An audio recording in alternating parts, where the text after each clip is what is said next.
Lionel Messi, the Messiah, ദൈവം ലോകത്തിലെ മനുഷ്യർക്ക് ഒരു ബ്ലെസ്സിങ് ആയിട്ട് നൽകിയിട്ടുള്ള ഒരു ഫുട്ബോളറിൻ്റെ പേരെന്താണെന്ന് ചോദിച്ചു കഴിഞ്ഞാൽ ഞാൻ പറയുന്ന ഒരേ ഒരു പേരായിരിക്കും ലയണൽ ആൻഡ്രേസ് മെസ്സി. അർജന്റീനയിലെ റൊസാരിയോയിൽ ജനിച്ച് കാൽപന്ത് കളി പതുക്കെ സ്ട്രീറ്റ്സിലൊക്കെ കളിച്ച് വളർന്നു വന്ന ആ പയ്യൻ പിന്നീട് ലോകത്തിൻ്റെ നെറുകയിലെത്തി. പല ആൾക്കാരും പറഞ്ഞിരുന്നൊരു കാര്യം എന്ന് വെച്ചാൽ മെസ്സിക്ക് ലോക ഫുട്ബോളിലെ മികച്ച താരം അല്ലെങ്കിൽ ഏറ്റവും ബെസ്റ്റ് താരം എന്നറിയപ്പെടണമെങ്കിൽ ഒരു വേൾഡ് കപ്പ് കിട്ടിയേ മതിയാകും. അതിനു മുമ്പ് എത്രയധികം ടൂർണമെൻറ്റ്സ് ഒക്കെ വിജയിച്ചു, ചാമ്പ്യൻസ് ലീഗും പിന്നെ ഇൻഡിവിജ്വൽ കപ്സ്, ബാലൻഡോറും മറ്റേത് മറിച്ചത് അങ്ങനെയുള്ള എടുക്കാനായിട്ട് പറ്റുന്നുള്ള എല്ലാ കപ്പുകളും ഉയർത്തി. എന്നിരുന്നാൽ പോലും എന്നിട്ടും ആൾക്കാർ പറഞ്ഞിരുന്നത് പോരാ, മർഡോണയുടെ അത്ര എത്തില്ല അല്ലെങ്കിൽ പെലെയുടെ അത്ര ഇല്ല എന്നുള്ള ഒരു ഇതായിരുന്നു. കപ്പെടുത്താൽ മാത്രമേ, അതും ഫിഫ വേൾഡ് കപ്പ് എടുത്താൽ മാത്രമേ മെസ്സിക്ക് ആ ഒരു പേര് വരൂ, അല്ലെങ്കിൽ ആ ഒരു നാമം ദ ബെസ്റ്റ് പ്ലെയർ എവർ എന്ന് വരുന്നതുള്ളൂ എന്ന് പറഞ്ഞു. അപ്പോൾ അങ്ങനത്തെ ഉള്ള നിലയ്ക്ക് നിന്നിട്ടാണ് 2022 ഖത്തറിൽ ലുസൈൽ സ്റ്റേഡിയത്തിൽ മെസ്സി ആ വേൾഡ് കപ്പ് വിജയിച്ചത്.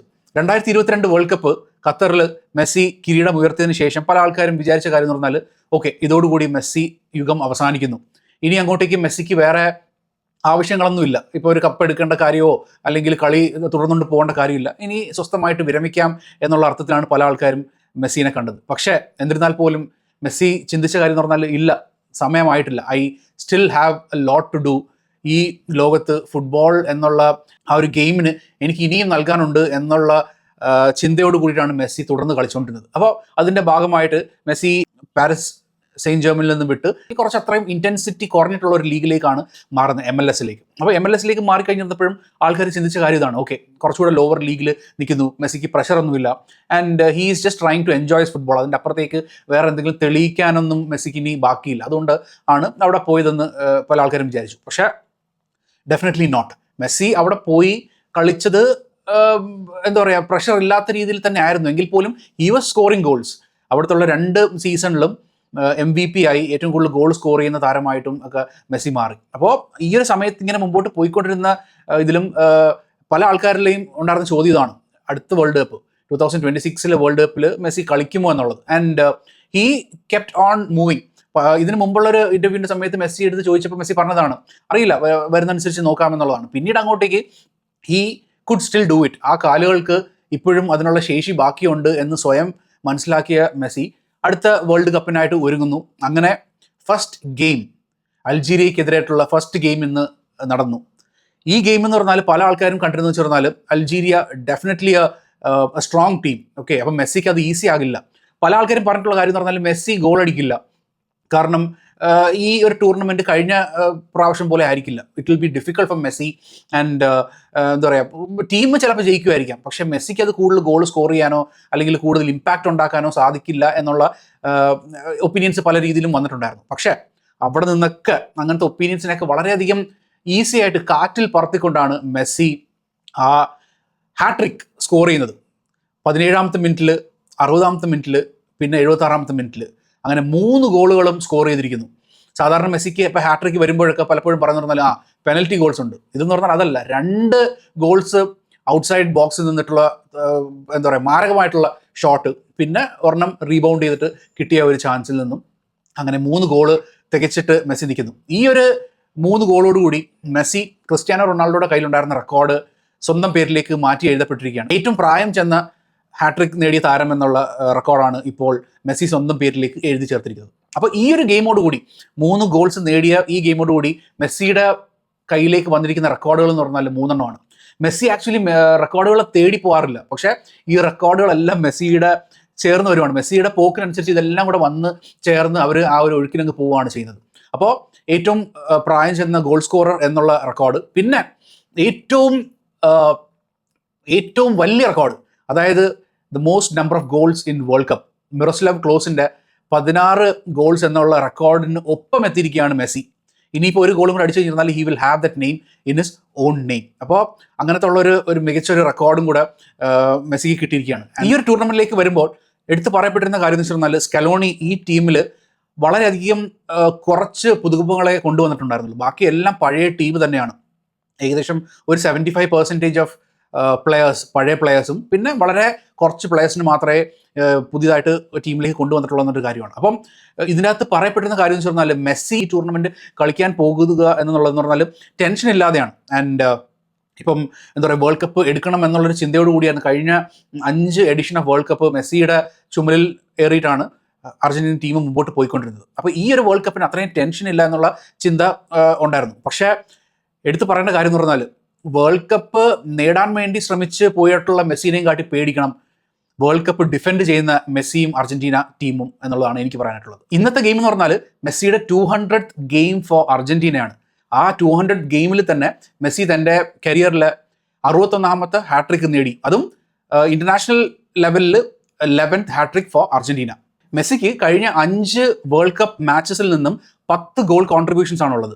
അതിൻ്റെ അകത്ത് 8 ഗോൾസും 2 അസിസ്റ്റും നേടിയിട്ടാണ് ഈ ഒരു ജൈത്രയാത്ര മെസ്സി തുടർന്നുകൊണ്ട് പോയിക്കൊണ്ടിരിക്കുന്നത്. മെസ്സി നേടിയ ടോട്ടൽ 16 ഗോൾസിൽ 10 ഗോൾസും ഈ കഴിഞ്ഞ വേൾഡ് കപ്പും ഈ വേൾഡ് കപ്പിലും കൂടെ നേടിയ ഗോൾസാണ്. അതായത് ഏകദേശം 35 വയസ്സ് തികഞ്ഞതിന് ശേഷമാണ് മെസ്സിയുടെ total of 10 goals in A world cup. അത് തന്നെ ഏജിങ് ലൈക്ക് ഫൈൻ വൈൻ എന്ന് പറയുന്നത് പോലെയാണ് മെസ്സി ഇങ്ങനെ കളിച്ചുകൊണ്ടിരിക്കുന്നത്. അപ്പോൾ ഈ ഒരു ഫോമോട് കൂടി മുമ്പോട്ട് പോയിക്കൊണ്ടിരുന്നു പറഞ്ഞാൽ definitely they can go to like knockout സ്റ്റേജിൻ്റെ ഏറ്റവും അറ്റത്ത് വരെ പോകാനായിട്ട് സാധ്യതയുള്ള ഒരു ടീമായിട്ടാണ് മെസ്സി കളിക്കുന്നത് എന്നുള്ളതാണ്. ഈ ഗെയിമിലെ പ്രത്യേകത ഞാൻ ശ്രദ്ധിച്ചിട്ടുള്ള ഒരു കാര്യം എന്ന് വെച്ച് പറഞ്ഞാൽ കുറച്ച് പ്ലെയേഴ്സ് ഇപ്പോൾ മെക്കാലിസ്റ്റർ ആയാലും ഡിപ്പോൾ ആയാലും ഇവരൊക്കെ എന്ന് പറഞ്ഞാൽ കഴിഞ്ഞു പോയിട്ടുള്ള സീസണിൻ്റെ അകത്ത് എന്ന് പറഞ്ഞാൽ വലിയ രീതിയിലുള്ള പെർഫോമൻസ് കാഴ്ചവെക്കാത്ത പ്ലെയേഴ്സാണ്. അപ്പോൾ എടുത്ത് പറയപ്പെടുന്ന കാര്യം എന്ന് പറഞ്ഞാൽ players who had a off season അല്ലെങ്കിൽ ഈ ബാഡ് ഫോം അങ്ങനത്തെ ഉള്ള players they have to step in.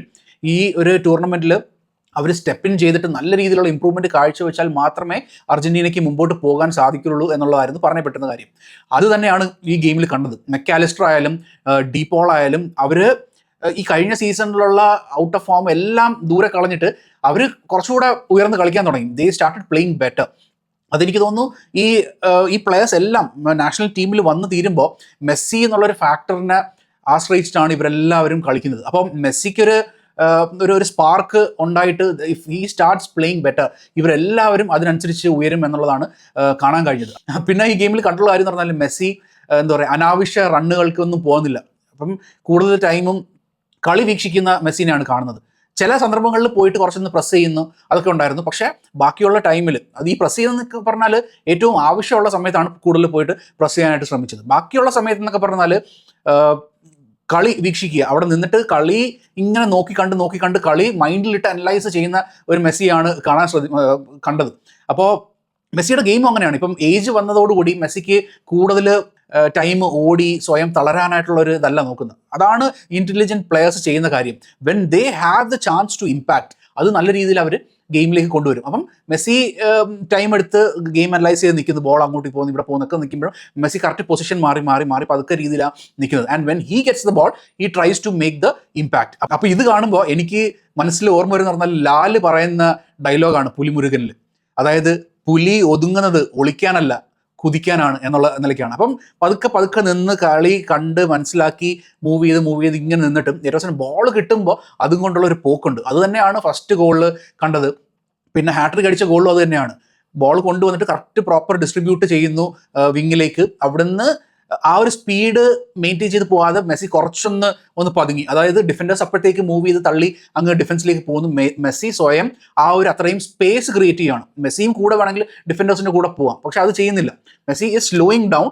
ആ ഒരു സ്പേസ് ക്രിയേറ്റ് ചെയ്തിട്ട് ആ ബോൾ തിരിച്ച് റിസീവ് ചെയ്യുന്നതോടുകൂടി മെസ്സിക്ക് അത്രയും സ്പേസ് ഓപ്പൺ ആയി കിട്ടുവാണ് ഒരു ഷോട്ട് എടുക്കാൻ വേണ്ടിയിട്ട്. അതും പ്രോപ്പറായിട്ടും വലയുടെ കോർണറിലേക്ക് അത് പ്ലേസ് ചെയ്തിട്ടുള്ള ഒരു ഷോട്ട് നേടിയിട്ടാണ് ആ ഒരു ഹാട്രിക്ക് നേടുന്നത്. അപ്പം ഇതെല്ലാം കൊണ്ട് വായിക്കുമ്പോൾ നമുക്ക് മനസ്സിലാവുന്ന കാര്യം എന്ന് പറഞ്ഞാൽ Messi has got lots more to give.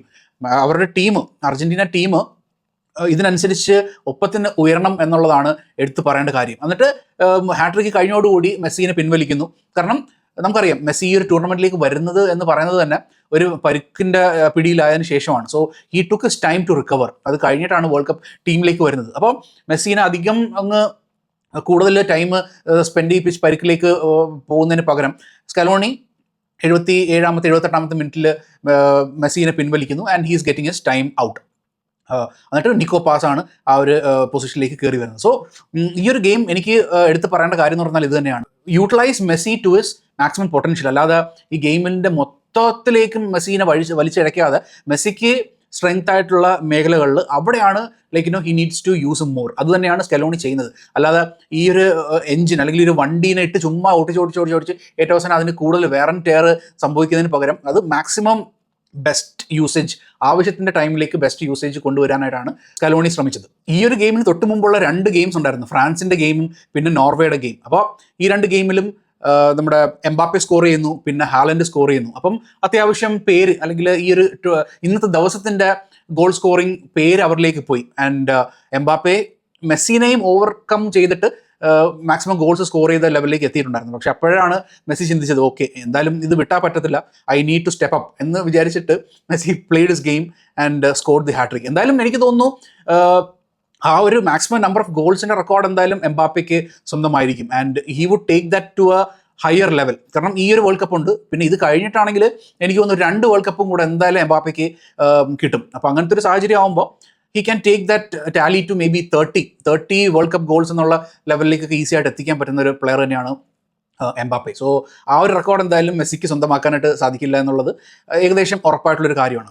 ഇതിനു മുമ്പ് വേൾഡ് കപ്പ് ഡിഫെൻഡ് ചെയ്ത് ചാമ്പ്യന്മാരായിട്ടുള്ളതെന്ന് പറഞ്ഞാൽ ബ്രസീലാണ്. അത് 1950 ആ ഒരു കാലഘട്ടത്തിലാണ് ബ്രസീലുള്ളത്. അപ്പം എന്തായാലും അർജൻറ്റീന ഈ ഒരു ഡിഫെൻഡിങ് ദെയർ ടൈറ്റിൽ എന്നുള്ള ഒരു നിലയ്ക്ക് they have stepped up. First ഗെയിമിൽ തന്നെ നല്ലൊരു പ്രകടനം കാഴ്ചവെച്ചിട്ടാണ് അവർ സ്റ്റാർട്ട് ചെയ്തിരിക്കുന്നത്. അപ്പോൾ ആ ഒരു ബ്രസീലിൻ്റെ റെക്കോർഡ് അർജൻറ്റീനയ്ക്ക് സ്വന്തമാക്കാൻ പറ്റുമോ എന്നുള്ളതാണ് നമ്മൾ നോക്കിക്കാണുന്നത്. Anyway started off well. ഈ ഒരു ഫോം തുടർന്നുള്ള ഗെയിംസിൽ കൊണ്ടുപോട്ടെ. മെസ്സിനെ പോലെ തന്നെ ബാക്കിയുള്ള പ്ലെയേഴ്സിനും കുറച്ചുകൂടെ സ്റ്റെപ്പ് ആയിട്ട് അവരും അവരുടെ ഗെയിം ഇമ്പ്രൂവ് ആക്കാനായിട്ട് ശ്രമിക്കട്ടെ. ലൊട്ടാറോ മാർട്ടിനസിനും പിന്നെ ജൂലിയൻ അൽവറസിനൊക്കെ ഈ ഗോൾ സ്കോറിങ് ചാൻസസ് ഒക്കെ കിട്ടുമ്പോൾ അവർക്ക് ഗോൾ സ്കോർ ചെയ്യാൻ പറ്റട്ടെ. അതോടുകൂടി മെസ്സിക്ക് ഒരു സപ്പോർട്ട് എന്ന നിലയ്ക്ക് ഇവർക്കും ഗോളുകൾ അടിച്ചിട്ട് ടീമിന് അത് ഹെൽപ്പ് ചെയ്യാൻ പറ്റട്ടെ എന്നാണ് നമ്മളെല്ലാവരും ആഗ്രഹിക്കുന്നത്. അപ്പോൾ അത് തന്നെയാണ്, ഫസ്റ്റ് ഗെയിം നമ്മൾ വിജയിച്ചു.